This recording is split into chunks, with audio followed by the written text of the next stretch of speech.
convert, hadn't been saved a long time, but I remembered a scripture that come to my spirit. I said, God, you said if I would abide in you and your word would abide in me, I could ask what I would, and God, it would be done. And I laid hands on her right there, and I said, I abide in you, and your word abides in me, and I ask you to touch her. And about that time, the emergency, amen, crew come to the door.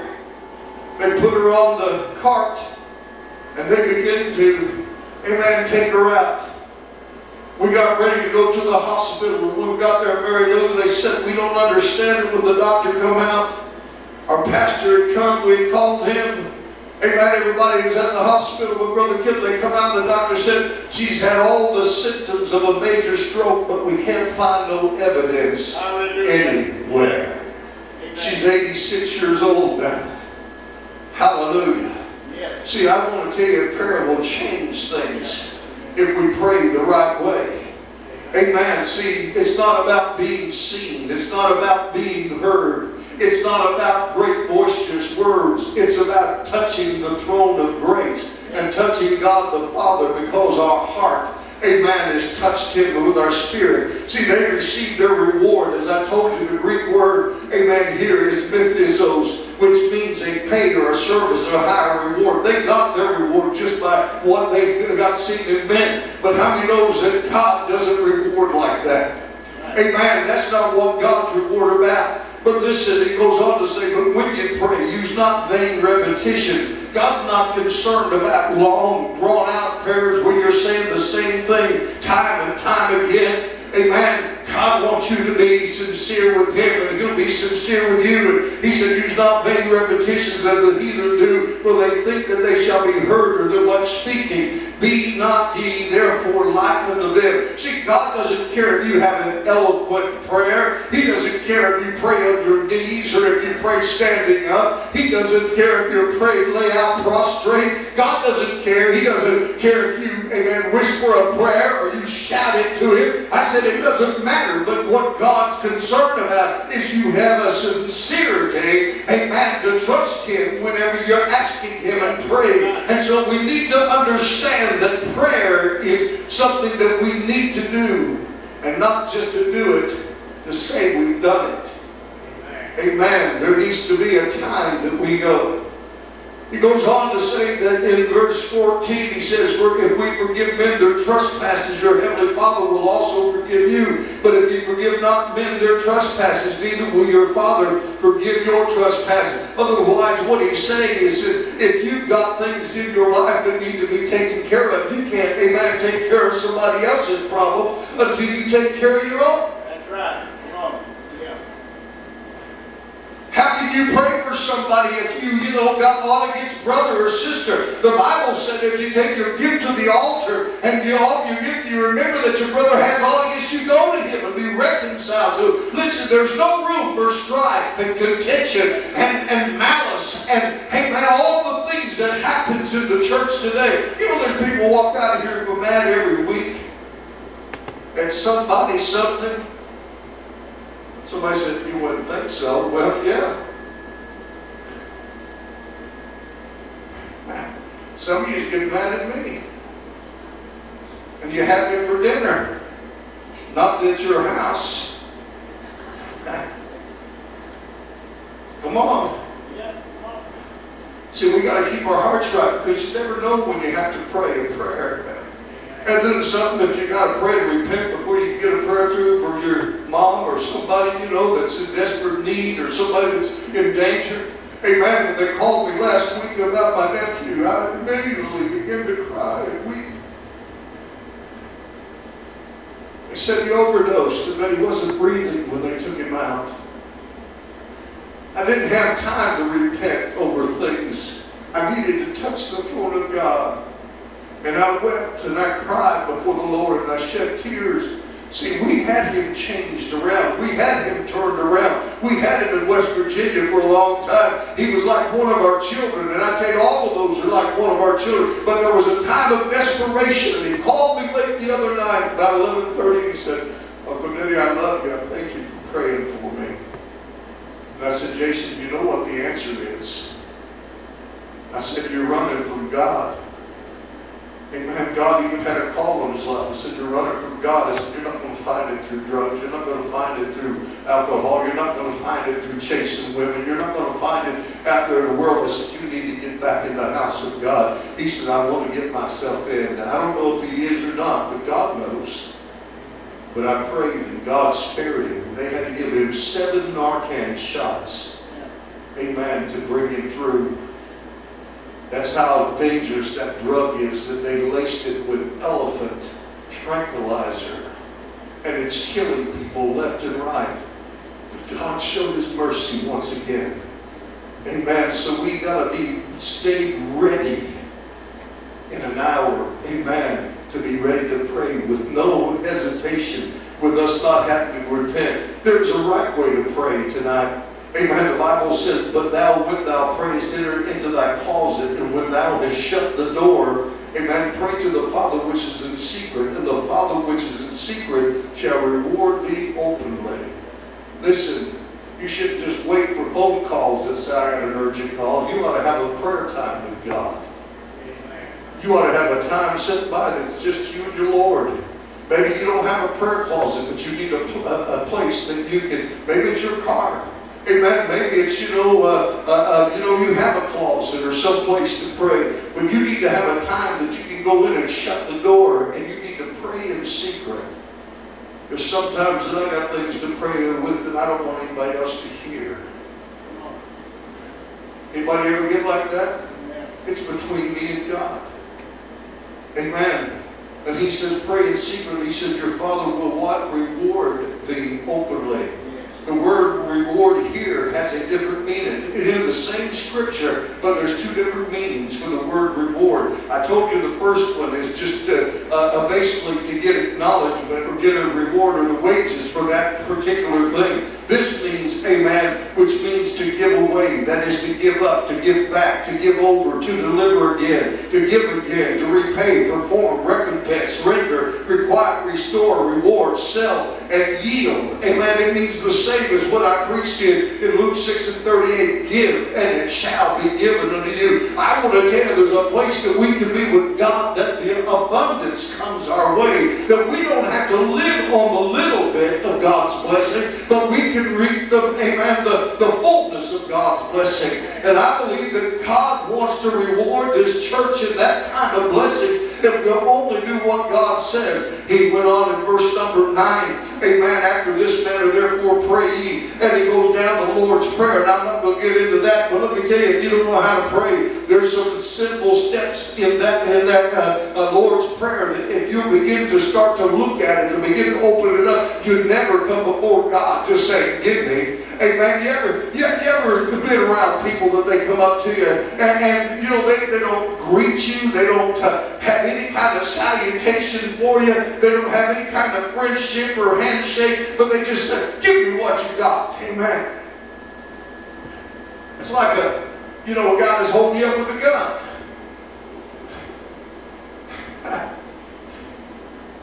Amen.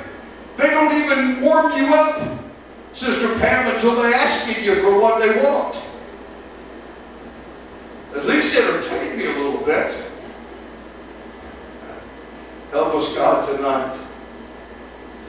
But he tells us that if we'll pray, and we'll hallow the name of the Lord, and we'll come to seek God's will. And there's so much of prayer that there's no way I can even touch it all tonight. Amen. In the means and the ways that we need to come before God to pray. But we need to pray. We need to have a prayer time. We need to have a prayer closet or a place to get alone. Secondly tonight, what things soever you desire in our scripture text. He said, when you pray, not if you pray.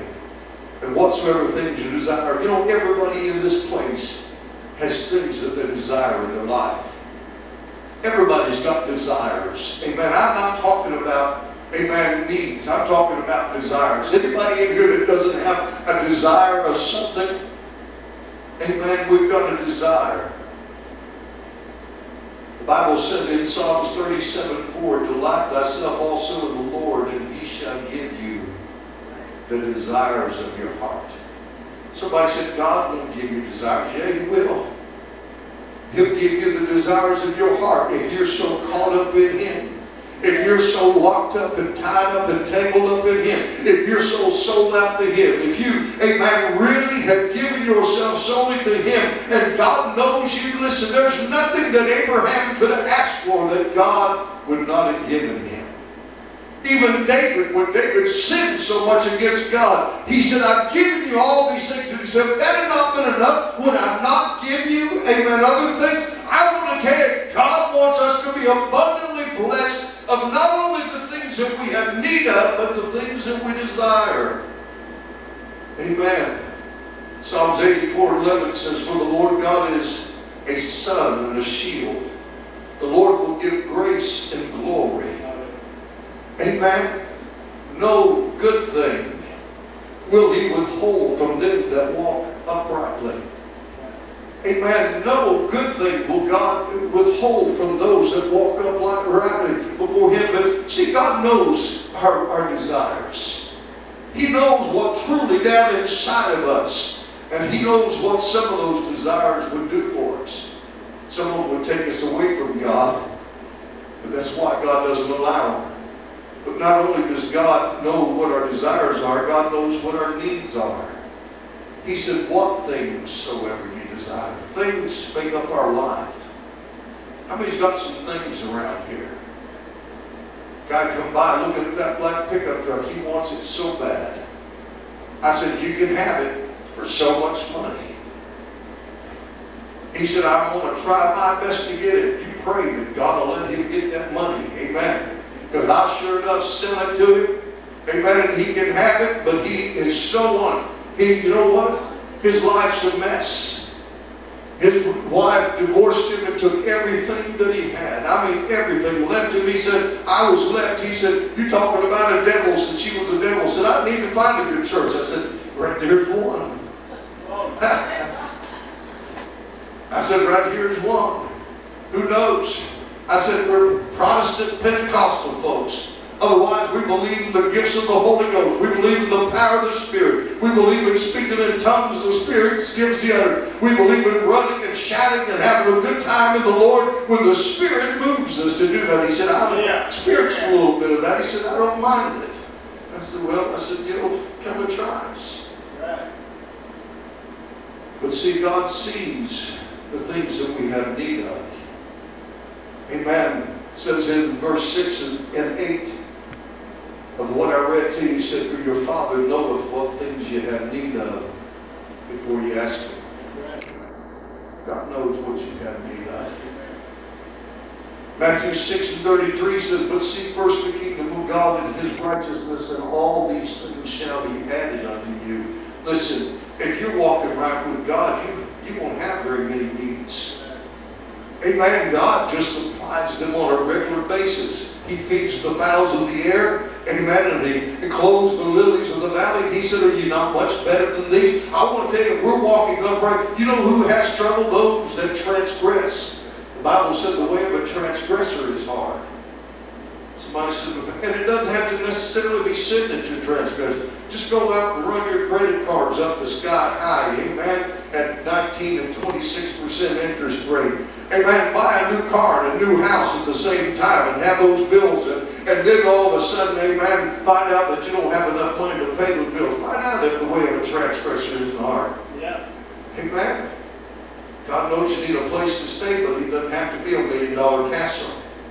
He knows that you need a car to drive, but it doesn't have to be a Lincoln Continental or a Cadillac. Volkswagen will do the same thing. Amen. The Amish scooter will do the same thing. Yeah, come on. Amen. You know, we can live a whole lot less better than what we, do. I mean, all of us could cut, tuck the belt in. We don't like to, but we could. Matthew 7:7, but God wants us to ask Him, and He wants us to seek after Him, and He wants us to find Him. Whatsoever things you desire. Everybody has something they need to go to God for. Finally, He says, believe that you receive them. Here's the hard thing, is believing in God. We can believe everything else. We can believe all those fantasies that we fill our kids' heads with. You know, it's amazing how people sometimes that they don't, they don't have enough to take care of their needs, but all of a sudden at Christmas they get an abundance. Amen. They go crazy. Amen. Get quiet on me. See, we've got to believe in the source that we look to. Amen. If your source is your job, amen, it'll fail you. If your source is the government, it will fail you. If your source is your companion, they'll fail you. But see, we have to believe in God. Hebrews 11:6 says, "But without faith it's impossible to please Him, for he that cometh to God must believe that God is." What is He? He's everything that you have need of.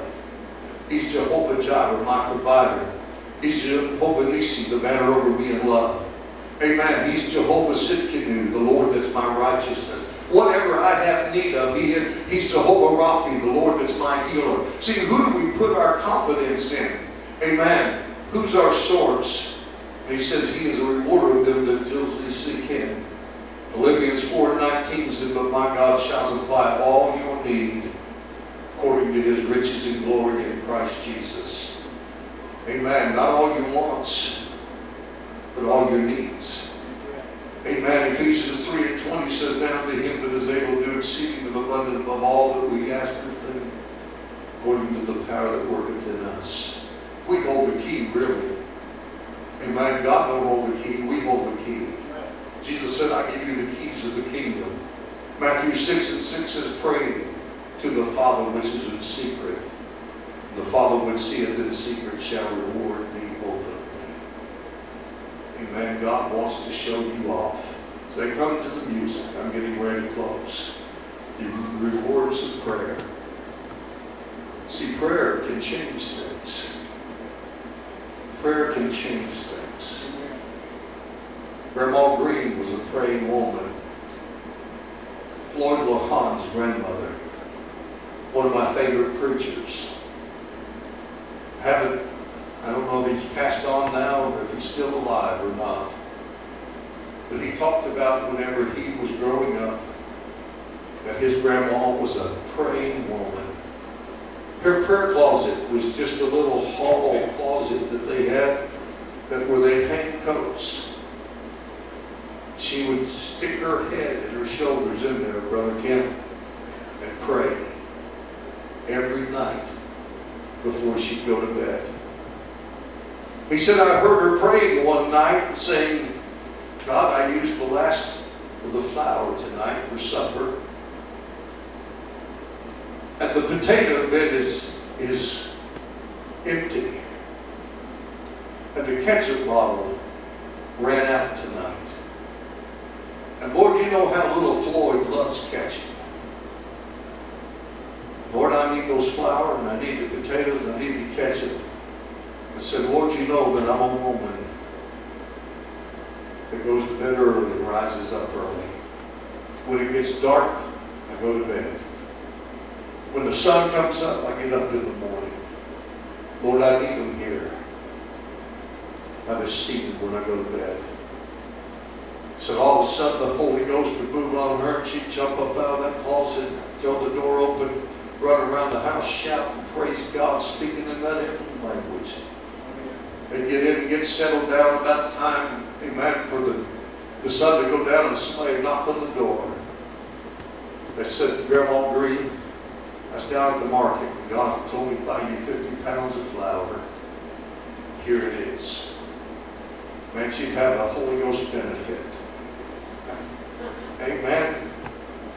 She no more than get set down, and somebody knocked on the door and said, down at the market, and God spoke to me and said, 'Buy you 50 pounds. I buy me 50 pounds of potatoes.' And God said, 'Buy Grandma Green 50 pounds of potatoes.'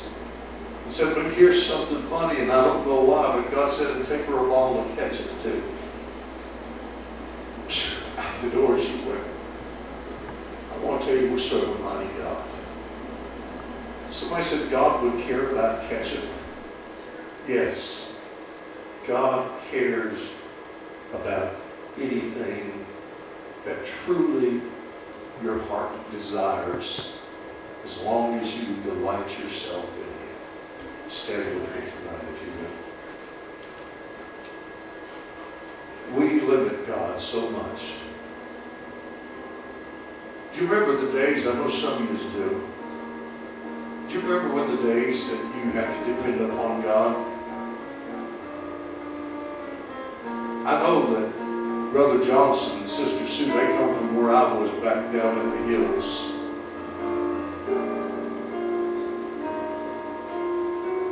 I remember when my dad had a cerebral hemorrhage back in 1956.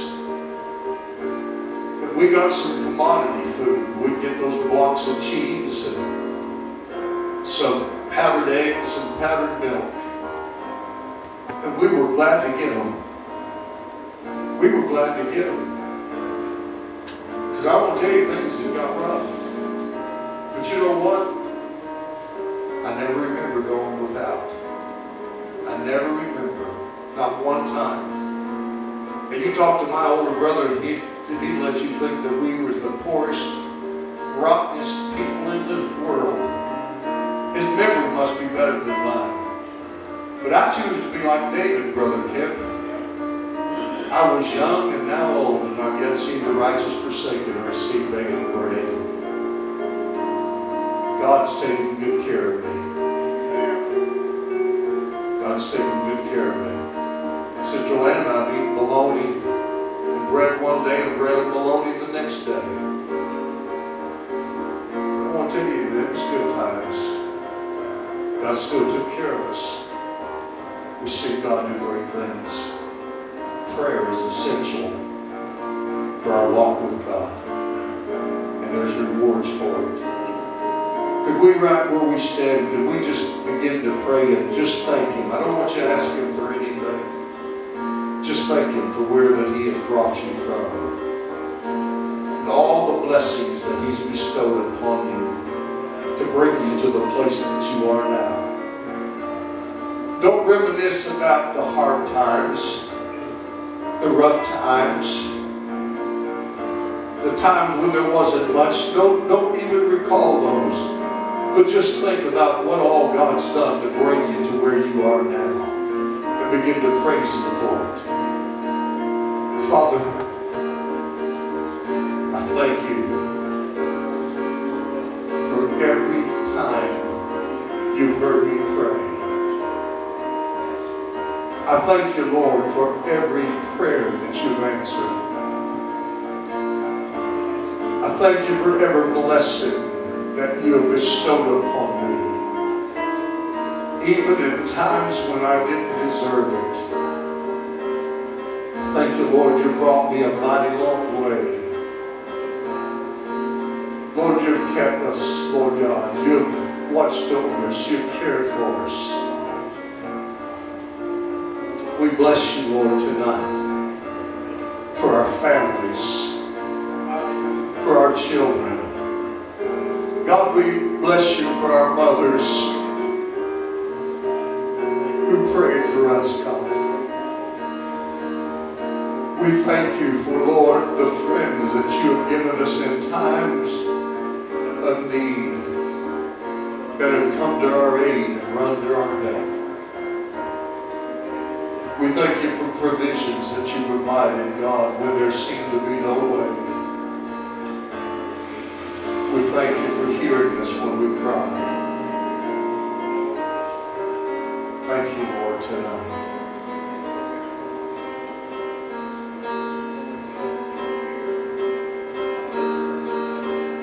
Bless your holy name.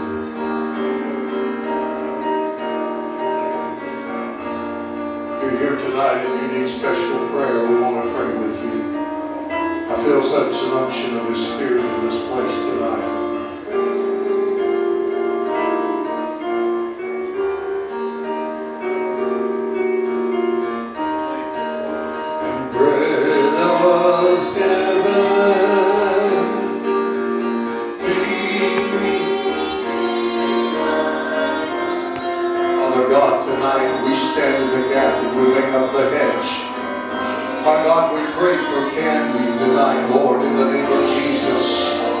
For the Lord, this, that God, that Lord, would trouble Karen and trouble her, Lord.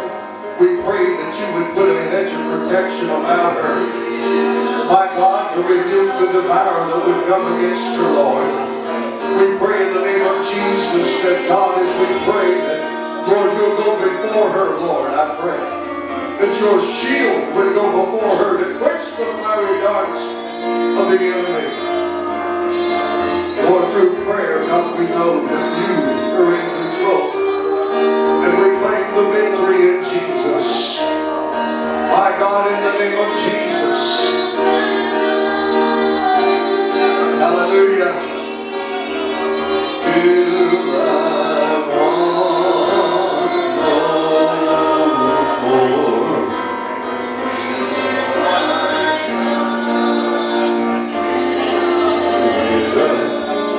And make me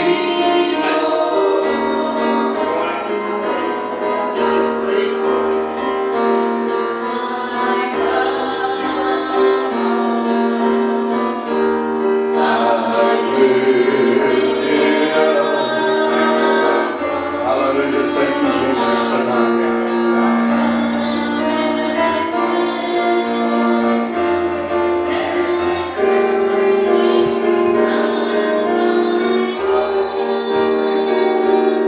Father God, in the name of Jesus, you have told us in your word, you not give us the spirit of fear, but that of love and of power and of a sound mind. I'm asking you, Lord, I pray that you would gird up the loins of Anne's mind tonight, that in the name of Jesus, that she would trust you, God, that you are the source, God, of her protection. You are the banner over her in love. You're the God that rebukes the devourer. You're the God, I pray, that puts your hedge about her, about her family. My God, in the name of Jesus, Lord, your flag is flown high in the castle of her heart tonight. God, she's yours. And God, I pray that she's not, Lord God, I pray that a place for the enemy to, Lord, to wipe his feet upon and to put his fear upon. In the name of Jesus, Lord, cause all doubt and fear, Lord, unbelief to drop, God, I pray. In Jesus' name, to move and to touch her mind, her soul, her spirit. Father, we pray for Lord Rebecca tonight in the name of Jesus, that you would touch her heart, touch her life and soul. My God, we draw a line, Lord, we draw a line in the sand tonight. God, we decree in the name of Jesus that the word, the seed that was planted down in her life in the times that she came to the house of God with this family, Lord, I pray that would begin to take root and begin to grow and to spring up and to bring forth life. God, I pray when there's barrenness in the name of Jesus. Lord, I pray life in the Spirit. Lord, life in the Spirit, I pray in Jesus' name. Destroy every work of the enemy. Lift up the standards of God. In Jesus' name. Hallelujah. Hallelujah. Father God, in the name of Jesus tonight, we pray, Lord, to touch these children, God, and to move upon them and in them. And my God, to minister, Lord, in their lives. Allow your anointing and your power and your spirit, God, to quicken their spirit to you, Lord. My God, allow them to learn of you and to know that you're able, God, to touch them and to move in every situation. God, and when they ask you, Lord, in prayer, faith believing, God, nothing shall be impossible to them. In the name of Jesus, we pray, Lord. Move and minister by your word. Hallelujah. Is there streaming of my soul? Father God, I pray that you put your hand upon this family, Lord, as they travel. God, as they go together, God, for some time, Lord, fellowship, God, time of rest, relaxation, God, time of enjoying their family. We ask you to put your hedge about them, Lord. Your shield before them that can quench every fiery dart of the devil. Lord, I pray that you rebuke the devourer that would come to steal or to kill, destroy. That you